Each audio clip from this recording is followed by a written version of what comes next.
Perang Dunia III di depan mata. Ratusan ribu pasukan Rusia siap menyerbu Ukraina kapan aja. Negara-negara NATO dan Amerika nggak tinggal diam. Apakah Amerika dan NATO mau membantu Ukraina? Apakah Amerika, negara yang hobi perang ini, akan kalah lagi? Dan kabar buruknya, Ukraina sedang dipimpin oleh seorang mantan stand-up komedi.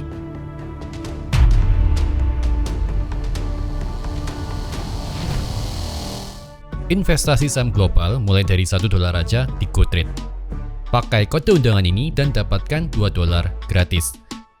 Kapan lagi ya bisa beli aneka saham global seharga roti tawar?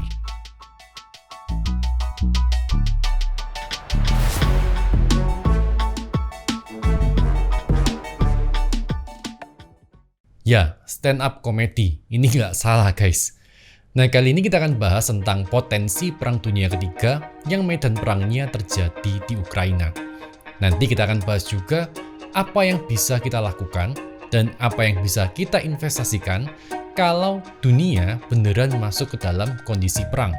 Dan perlu diketahui juga teman-teman bahwa perang adalah bisnis yang paling menggiurkan. Nah, siapa aja sih negara di sisi Rusia? Di sisi Rusia ada Cina tentunya, tapi meski begitu hubungan antara Rusia dan Cina ini nggak harmonis-harmonis amat kok guys. Mereka saling insecure satu sama lain, meski emang punya satu tujuan yang sama, yaitu untuk menantang hegemoni Amerika. Seperti biasa, ini adalah perang hegemoni antar negara-negara adidaya dengan negara lain sebagai medan perangnya. Selain Cina, ada Korea Utara, Belarus, dan kemungkinan besar India yang terkenal berteman baik dengan Rusia sejak zaman Perang Dingin. Bahkan 50% persenjataan India disuplai oleh Rusia. Belarus juga mengancam akan mengadakan perang nuklir bila perlu. Nah, sekarang siapa negara di sisi Ukraina? Di sisi Ukraina ada negara-negara NATO seperti Jerman, Perancis, Denmark, Inggris, dan Amerika.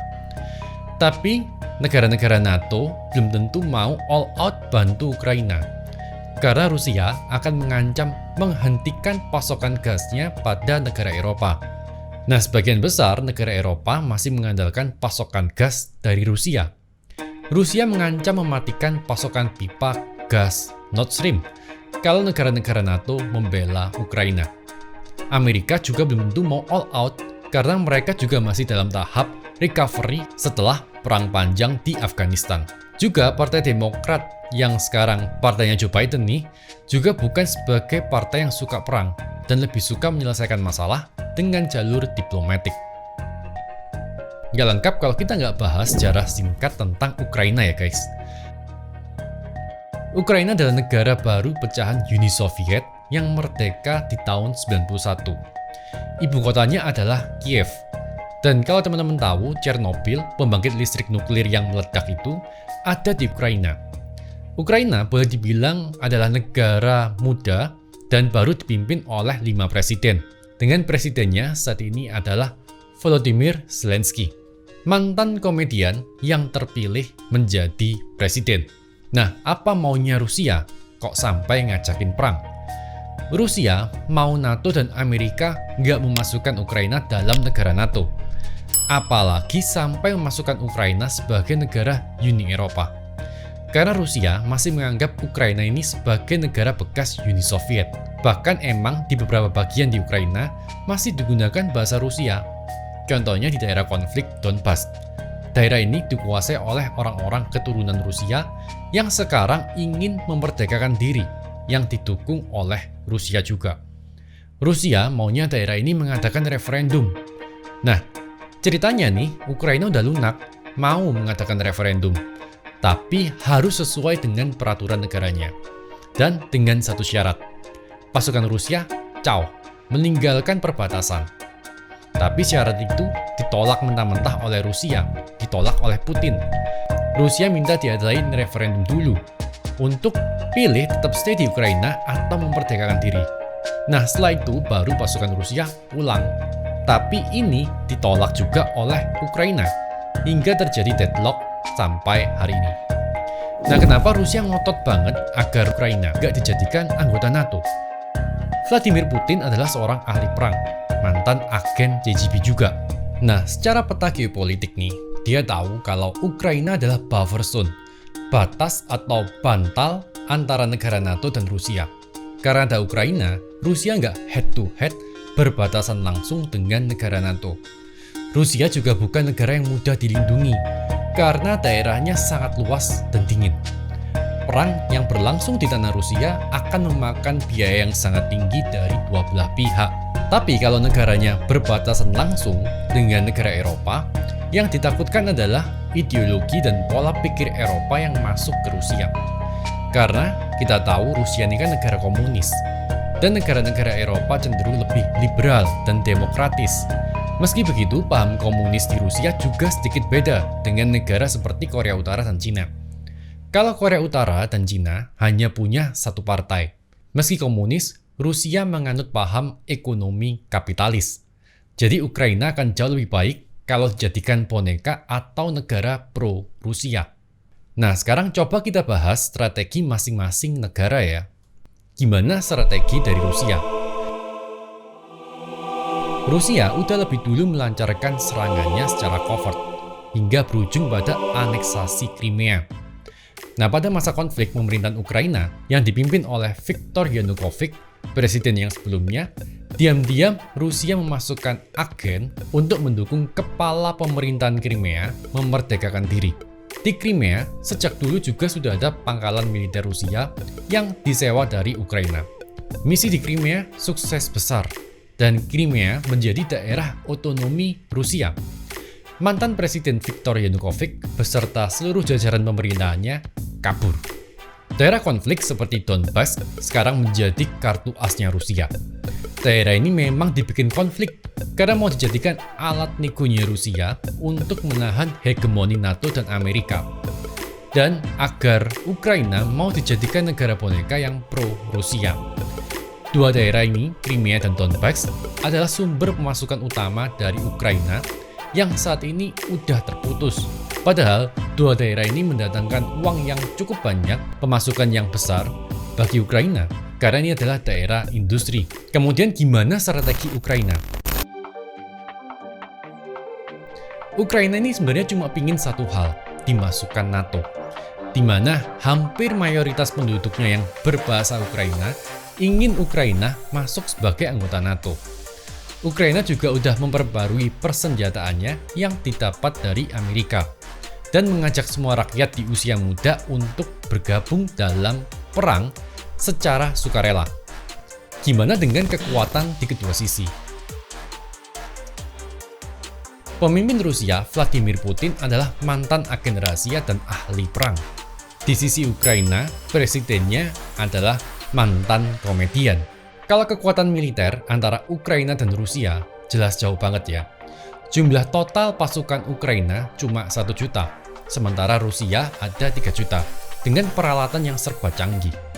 Kapal perangnya cuma 67, sementara Rusia punya lebih dari 1.500. Tank dari Ukraina cuma 2.400, sementara tank Rusia ada 13.000. Kendaraan perangnya cuma 11.400, sementara Rusia punya 27.000. Tapi kalau dibantu dengan Amerika dan NATO, saya yakin keadaannya bisa jauh lebih baik. Oh ya, kenapa di setiap daerah konflik selalu ada Amerika ya? Di Afghanistan, Taiwan, Korea, sampai di Ukraina, kok selalu ada Amerika? Gimana dengan market? Oke, saya sih nggak mau ngomongin tentang teori konspirasi ya guys. Tapi negara-negara yang mau membuka diri pada Bitcoin, kok ada aja apesnya. Misalnya nih, Tonga yang kapan hari udah mau menerima Bitcoin, dihantam tsunami. Setelah itu Ukraina yang kapan hari juga udah mau mulai membuka diri, ada perang juga. Tapi kalau semisal perang dunia beneran nih, kira-kira kita bisa investasi kemana ya? Atau kira-kira saham apa yang cocok untuk diinvestasikan? Tadi kan saya udah bilang, perang adalah bisnis yang menggiurkan untuk beberapa industri. Tapi disclaimer dulu ya guys, ini adalah edukasi ya guys, bukan saran untuk jual dan beli. Nah, kita bisa investasi pada kontraktor alat-alat perang. Wah, apa aja ya itu? Yang pertama ada Boeing. Contohnya nih ya, waktu Perang Afghanistan, saham Boeing naik hingga 974%. Itu bahkan ngalahin S&P 500 loh. Pesawat bomber dan rotorcraft yang sering digunakan oleh militer di seluruh dunia adalah buatan Boeing. Boeing juga punya banyak aneka portfolio pesawat yang bisa digunakan untuk perang. Boeing bisa teman-teman beli di GoTrade, mulai dari $1 aja. Seru banget kan? Yang kedua ada Raytheon Technology. Raytheon Technology adalah perusahaan hasil merger antara Raytheon dan United Technology. Raytheon Technology adalah perusahaan produsen radar, alat komunikasi, misil, command center, dan lain-lain. Nah, dengan adanya Perang Dunia Ketiga ini, barangnya akan banyak dipesan oleh negara-negara yang bersiap menghadapi tensi Perang Dunia Ketiga. Raytheon ada juga di GoTrade. Teman-teman langsung meluncur aja ke GoTrade. Teman-teman bisa pakai kode undangan 819813 untuk mendapatkan modal awal $2. Nah, GoTrade adalah aplikasi investasi saham yang menggunakan sistem fractional shares. Jadi kita bisa beli saham global dengan dana minim. Seluruh dana kita ada di bank kustodian dan kita dijamin oleh SIPC, yaitu Badan Perlindungan Investor. Nah, untuk eksekusi transaksinya, GoTrade bekerja sama dengan Alpaca Securities yang ada di Amerika. Untuk lengkapnya, teman-teman bisa lihat video saya tentang saham global dan GoTrade. Linknya ada di kolom deskripsi, guys.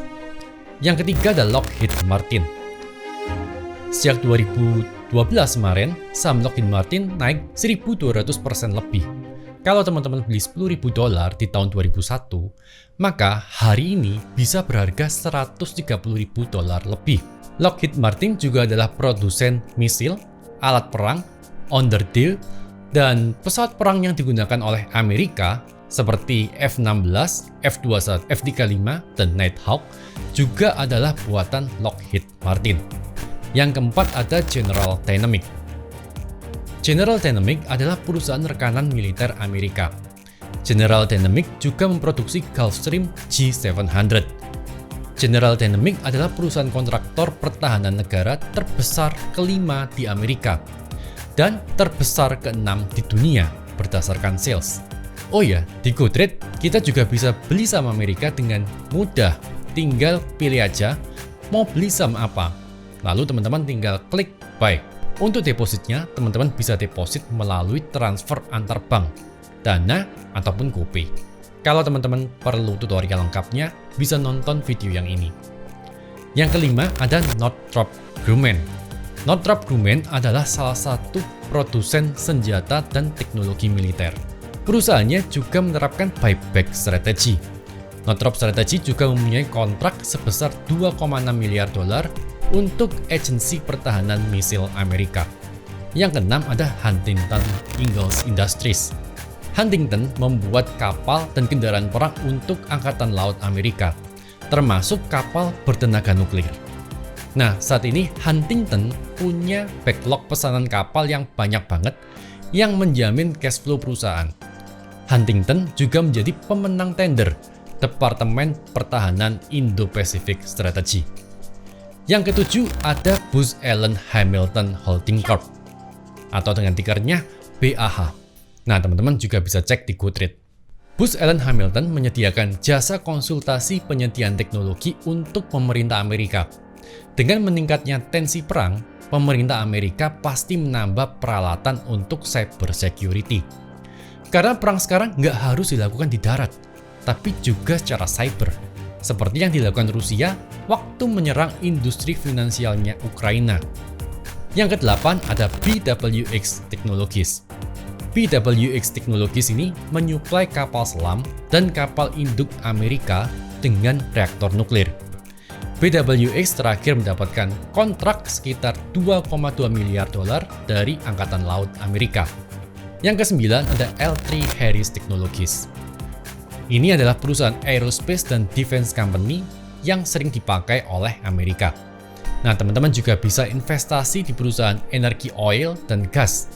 Karena di masa perang, resource energi akan banyak dibawa ke sana.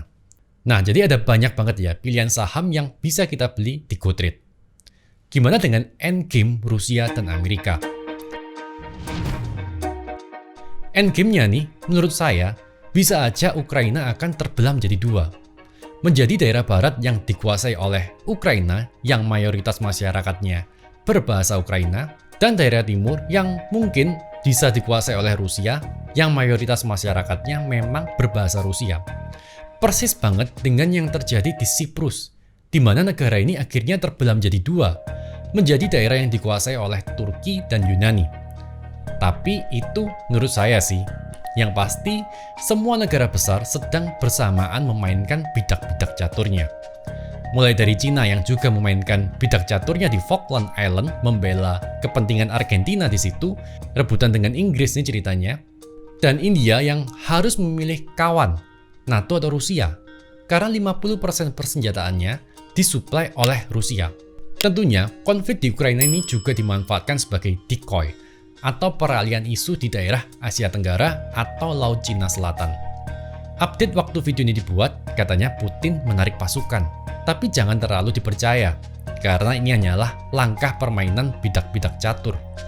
Ada saat untuk maju dan ada saat untuk mundur. Siapa yang paling diuntungkan dari konflik ini? Nggak ada, karena yang ada hanya pertumpahan darah, perekonomian yang kembali mandek, dan dampak buruk untuk bumi. Tapi siapa yang untung? Tentu aja si maklar senjata, pabrik membuat senjata, dan lain-lain. Dunia ini nggak akan pernah damai, karena masih berlaku makan duluan atau dimakan. Yang nggak mau makan dan nggak mau dimakan pun harus pinter-pinter ambil posisi. Karena perang selalu ada. Perang Dunia I, Perang Dunia II, Perang Dingin, Perang Proksi di Timur Tengah, Perang di Korea, Perang Dagang, dan seterusnya.